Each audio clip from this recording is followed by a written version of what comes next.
Hey lovelies, Lisa here. It's June 6th. It's about 6 p.m. here in Eugene, Oregon. And I'm back from my trip to Portland today, where I went to go with my brother to a doctor's appointment. And he's okay. He's okay. The news was, the news was what we had hoped it would be. He's, there's still stuff, but it was good. It was good. And I just wanted to thank all of you who watched my video last night, or watched it today, the video I uploaded last night. And, Natalie, Nicola, others of you whose names I don't necessarily know off the top of my head, but who wrote such sweet comments and just held us in your hearts. It really mattered. It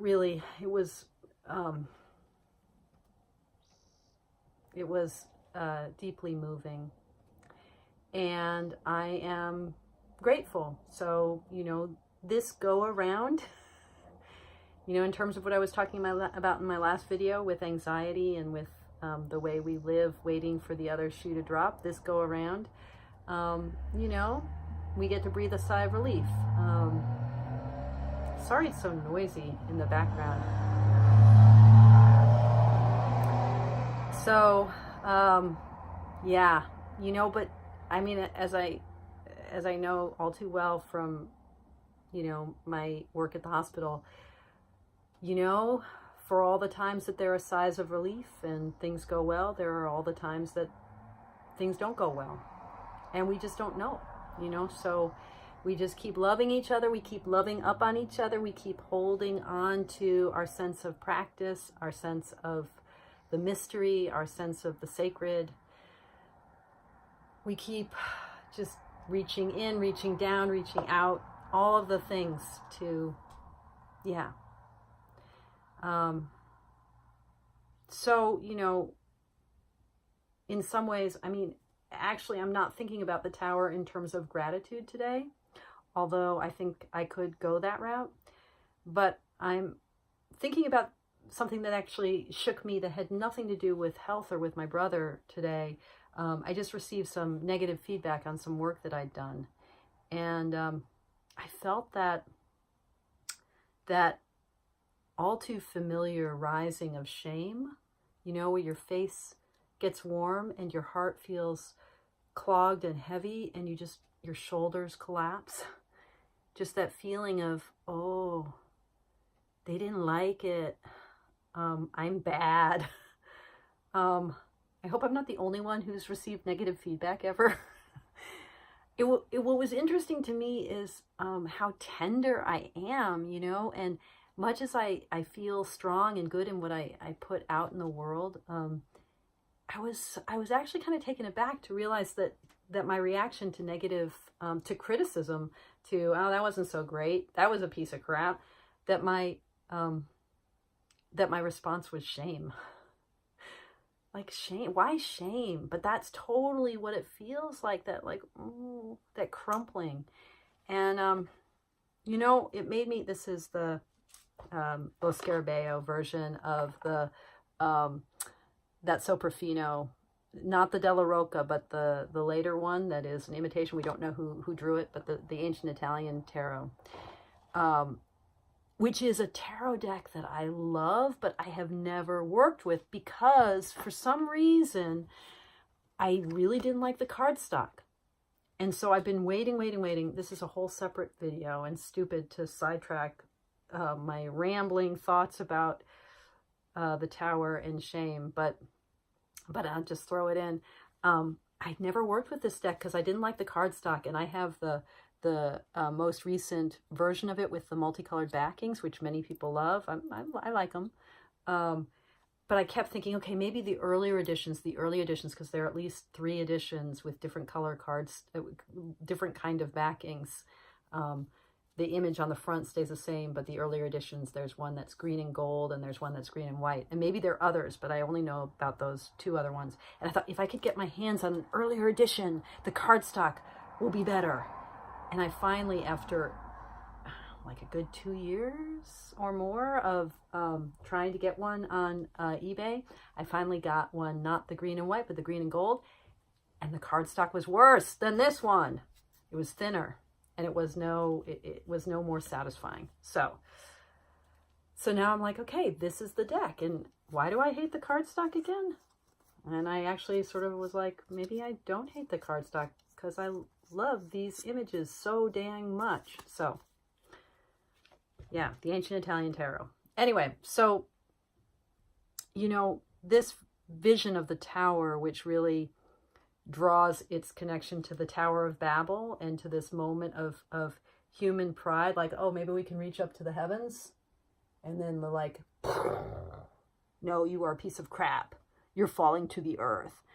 I think the way that the bricks are falling, and I mean, this guy, you know, he's naked and vulnerable, and the way he's lying under that piece of wood is almost like he's in, you know, like the stocks, you know, like that kind of public shaming of the stocks where people would be stuck in the stocks like this, you know, and with like, I am a harlot written over it. Or it's sort of almost an image of being crucified in a way. But I'm reading here in this image the tower as a moment of humbling, right? Like, who did you think you were? Who did you think you were to reach for the skies? You're a piece of crap. So, you know, today, my brother could have received horrible news, and he didn't. And I felt touched by your support and so grateful for my brother's news. And then I'm still like prone to this moment of feeling like I'm a piece of shit, and like this totally mundane, like, you know, just, oh, Lisa gets some negative feedback, and just like feeling all melty and yucky inside. So we are such weird and goofy creatures. We have these hearts, and they do all sorts of things, and there's never a dull moment, but in a way it's all kind of like boring, you know, a little bit like, hey, you know, can I be grateful? Can I count my blessings? No, I'm gonna feel shame. You gotta laugh at it. I mean, you know, you don't gotta, but it's amusing in the end to see the ups and downs, which is, of course, you know, whoops, of course, what the tower is all about. Ups and downs, ups and downs. Anyway, I am remembering and delighted by the fact that the 17th trump is the star, which in this, I mean, this is one of my favorite of all favorite star cards. It's just so beautiful. Oh, the other thing, so in my explorations of playing cards, I just got this with my brother. We ended up going to Walgreens, which Walgreens always has like really great, I'm discovering now, always has like really great selection of bicycle cards. Anyway, so I got a copy of the Archangels, which has really pretty face cards with a little bit of gilt, and really I like the backings. The pips are standard, they're not custom pips. But anyway, nice little deck. Just started playing with it. Like literally just started playing with it 20 minutes ago.